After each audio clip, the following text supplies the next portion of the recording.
Am I wrong for scaring my niece after she put a picture of my foster child on social media? My husband and I have been foster parents for the last 5 years. Our current placement is a baby girl. We took her to my mom's house for a birthday dinner. It was my mom, my sister, her daughter and myself, my husband and the baby. My niece is 15 and was instantly all over the baby. She was holding her, cooing at her. It was all very sweet. I then saw her take a picture of the baby. I asked her to delete it because as a foster child, she is not allowed to be on social media, explaining why. This is the law in our county for foster children, to keep their privacy and safety. I also added that my husband and I could get in trouble if it was posted. My niece said sure, and I watched her delete the picture. I thought all was well. I was on Instagram the next day and saw a picture of my foster daughter on there, on my niece's account. I instantly called her and I told her to remove it. Now, I admit I was very harsh because of the seriousness of the situation. She said she would and she did, but she was acting like it was no big deal. I didn't go into my foster daughter's situation as it's no one's business, but I said what she did was incredibly dangerous. My niece has a public account and anyone could see that, including people that the baby is being protected from.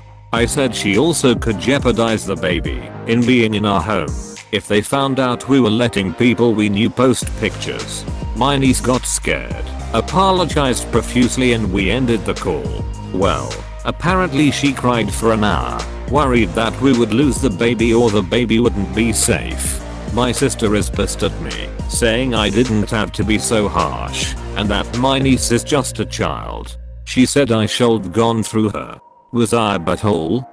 Am I wrong for not apologizing to a high-functioning autistic bully after calling him out? I, 15 male, go to school with a guy I'll call Jake. Jake has high-functioning autism and is also a bully. He won't ever try on someone bigger than him, like me, but he will go after smaller guys and seems to really like to go after the girls. He will always say he didn't understand what he said was inappropriate and he is never held accountable by the teachers. So on Monday he was really harping on a girl I'll call Lori. I've known Lori since I was 6 and I can say she is quiet and keeps to herself because she's so self-conscious, because when she was little she was involved in a fire and got badly burned. He wouldn't stop telling her how ugly she was and how she'd never get a boyfriend because no one wanted to be around something like that. She said he was being cruel, but he still wouldn't stop.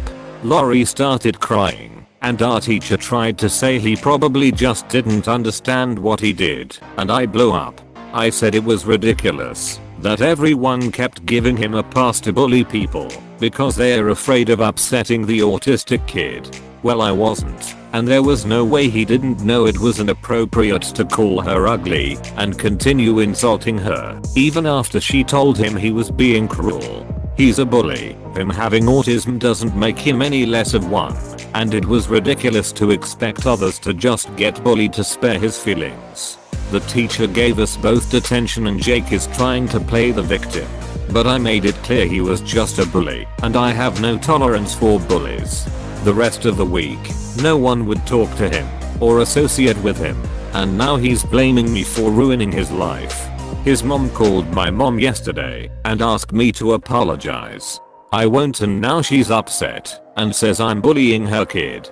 My mom says to do what I feel is best, but my grandmother thinks it was a butthole move to call him out in front of everyone, and I should be the bigger person and apologize. Am I wrong for not apologizing?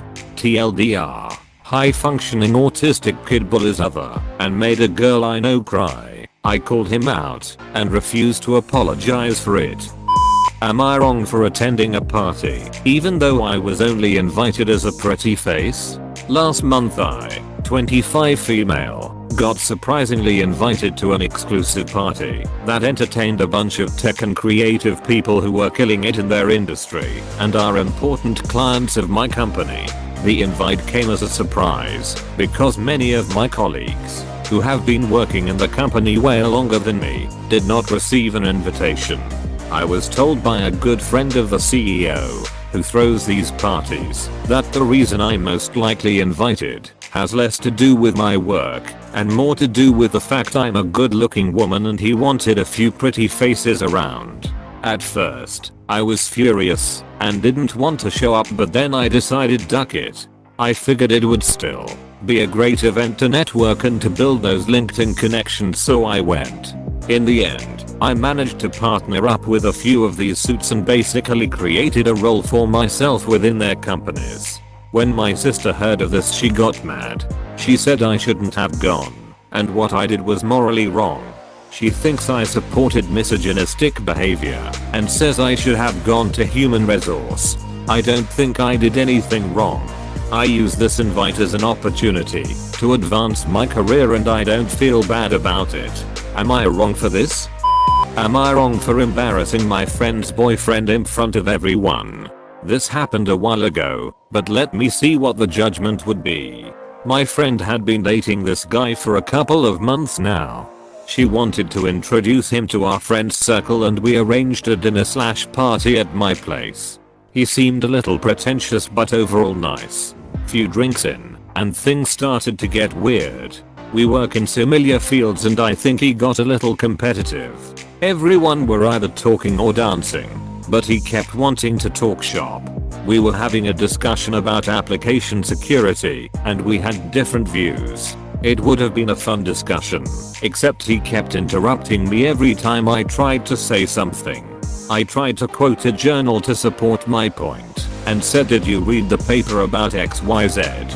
I actually wrote." He started explaining me about how he read that paper and that author's findings actually supported his argument, not mine. I just asked, "Oh really? Can you elaborate?" He spoke for the next 15 minutes about how I misunderstood what the author wrote and went on and on. In the end, I told him that wasn't what the author said. He told me that I couldn't possibly know that. I told him that I knew that because I wrote that goddamn paper. I could literally see him deflating. He was in a sour mood for the rest of his stay. The next day, my friend called to tell me that I didn't have to embarrass him on purpose like that. I don't think I did anything wrong. Most of my friends are on my side, but a couple of them have told me that it was mean. Am I wrong?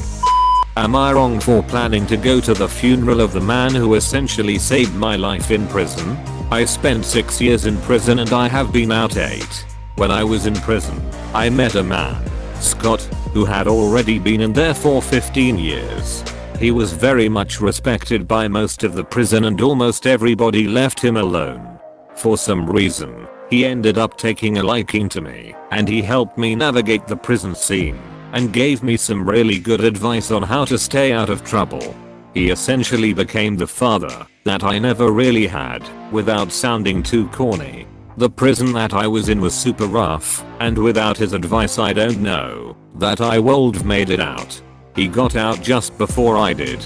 When I got out I got my shit together and eventually met my now wife. We have a son together who is now 4. I heard last week that Scott has passed away. I was super upset and knew that I had to go to his funeral to pay my respects. I confirmed with Scott's daughter, who I've met before, that it was okay if I attended. Due to global issues restrictions, only a certain number of people can attend. My wife of course knows about my time in prison and Scott. I told her that he had died and that I was planning on going to his funeral. She got upset with me and told me that I have a family now and that I should be focusing on my family, not people I knew in prison. I told her I wouldn't be here without Scott helping me, but she refused to agree with me. Am I wrong for planning to go to the funeral? Did you like this video? If so, consider subscribing to Reddit. We upload new videos and updates every day. Thank you for watching.